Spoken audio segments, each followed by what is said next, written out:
8/9/2025 4-5 દી ત્યાં આપણે માર્યું અને વાયા મૂંઢડી ન કરવી પડે ને આપણે જાતે જ માર્યું છે. અને જો આ પતરા વાળી દીધા, જાતથી બધું કામ કરેલું છે. અને હવે હું તમને બતાવું કઈ રીતનું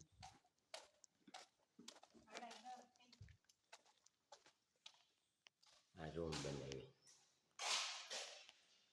આ હોળ બાય હોળની રૂમ છે અને આ પાયપ નાખી દીધી અને હજી અહીંયા તાણિયા મારવાનું બાકી છે. અહીંયા બીજી તાણિયા મારી દેવું અને અત્યારે જરૂરિયાત હોય એ કરીએ છીએ ને તાણિયા મારી દેવું. અત્યારે ટેમ્પરરી આપણે આ તાર બાંધ્યા છે, આ ટેમ્પરરી તાર બાંધી દીધા.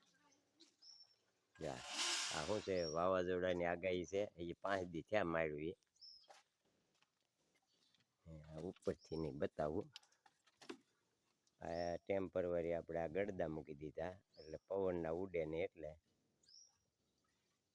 અને લાંબુ 32 ફૂટ છે અને હોળ પોળું છે અને ટેમ્પરરી આ તાણિયા માર્યા છે. પછી અહીંયા પટ્ટીઓ મારી દેવું આપણે. અહીંયા આ તાર માર્યા ને અને દિવાલમાં ખીલા મારી અને વેલ્ડિંગ મારી દેવું અને પટ્ટીઓ મારી દેવું, થઈ જાય ખરેખર. અને આ આપણે ટ્રેક્ટર મૂકવાનું બનાવ્યું છે આવડું. એટલે એમાં આજે આપણે કોબો કરીએ છીએ. હવે આ ઠાઠડ પહેલાં નાખ્યું, આવું ઠાઠડ હોય ને એ પહેલાં ઠાઠડ નાખ્યું. ઠાઠડ નાખી પછી સિમેન્ટ રેતીનો માલ, કોરો માલ બનાવ્યો આપણે. એટલે આને સારું કહેવામાં આવે. કોરો માલ બનાવી નાખ્યો અને રંધો માથે ફેરવી દીધો અને અત્યારે આપણે પંપથી પાણી છાંટીએ છીએ. આ રીતનું બનાવી નાખ્યું છે. ને અહીંયા નેવા પાસે આવે છે ખાળીઓ.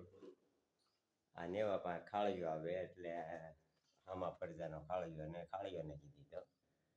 અને આને અત્યારે આપણે પાણી છાંટીએ છીએ પંપથી. જો આવી રીતનું. હવે હજી આની ઉપર માલ આવશે, હજી માલ ઘણો આવશે એની ઉપર, એટલે થઈ જાય ખરેખર. અને આ કોરો માલ નાખ્યો એટલે એને આપણે પલાળવો પડે. જો આ પંપથી પલાળે.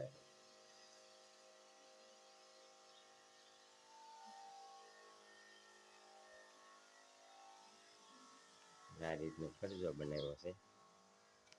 અને હજી આ 2 પતરા વધ્યા અને આપણે રેતી લાવેલી પડી હતી એટલે કામ આપી દીધી. એટલો લાંબો ફરજો છે, એટલો લાંબો ફરજો.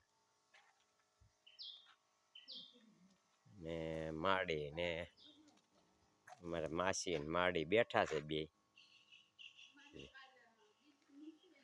જો આ રીતનું છે. અને આ જૂનું બનાવેલું હતું એટલે હવે આપણે એમાં ને એમાં કરી નાખ્યું.